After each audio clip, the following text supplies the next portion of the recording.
ഭാര്യയെ സ്നേഹിക്കുന്നത് എന്നതിന്റെ യഥാർത്ഥ അർത്ഥം എന്താണ്? വെറും വാക്കുകളോ ഉറച്ചെന്നമായ പ്രണയമോ അല്ല. ബൈബിൾ പഠിപ്പിക്കുന്നത് അതിലേറെ ആഴമുള്ളതും ജീവപര്യന്തമായത് ആണ്. സ്നേഹം പ്രവൃത്തിയിൽ കാണിക്കേണ്ടതാണ്. എഫെസ്യൻസിൽ ഭർത്താക്കന്മാർ അവരുടെ ഭാര്യയെ ക്രിസ്തുസഭയെ സ്നേഹിച്ചതുപോലെ സ്നേഹിക്കണമെന്നും പറയപ്പെടുന്നു. ചിന്തിക്കുക, ക്രിസ്തു നമ്മെ സ്നേഹിച്ച് തന്റെ ജീവൻ പോലും അർപ്പിച്ചു. അതുതന്നെയാണ് ഭർത്താക്കന്മാർ കാണിക്കേണ്ട സ്നേഹത്തിന്റെ മാതൃക.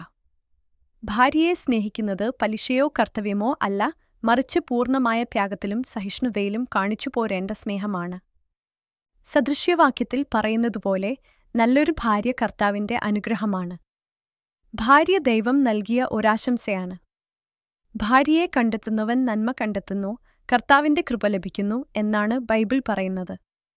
വിവാഹം ഒരേ ബന്ധം അല്ല, എന്നാൽ ദൈവം ഒരുക്കിയ പവിത്രമായ ഒരു നിയമമാണ്. കൊലസ്സക്കാരുടെ കത്തിയിൽ ഭർത്താക്കന്മാർക്ക് അവരുടെ ഭാര്യയോട് കഠിനതയില്ലാതെ മനസ്സുകൊണ്ടും കരുണയോടെയും പെരുമാറണമെന്ന് പഠിപ്പിക്കുന്നു. നിങ്ങളുടെ ഭാര്യയോടുള്ള സ്നേഹം നിങ്ങളുടെ വീട്ടിൽ ക്രിസ്തുവിന്റെ സ്നേഹത്തിന്റെ പ്രതിഫലനമായിരിക്കട്ടെ. നിങ്ങളുടെ മക്കൾ, കുടുംബാംഗങ്ങൾ, കൂട്ടായ്മ എല്ലാവരും അതിലൂടെ ദൈവത്തിന്റെ സ്നേഹം കാണും. ഭാര്യകളും ഭർത്താക്കന്മാരോടൊപ്പം പരസ്പരം ആദരവോടെ ജീവിക്കേണ്ടതാണ്.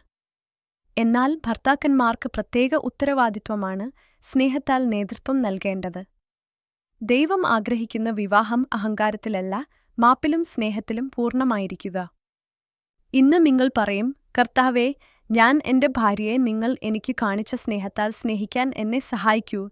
ദൈവം നിങ്ങളുടെ കുടുംബം സന്തോഷത്തിലും സമാധാനത്തിലും നയിക്കട്ടെ.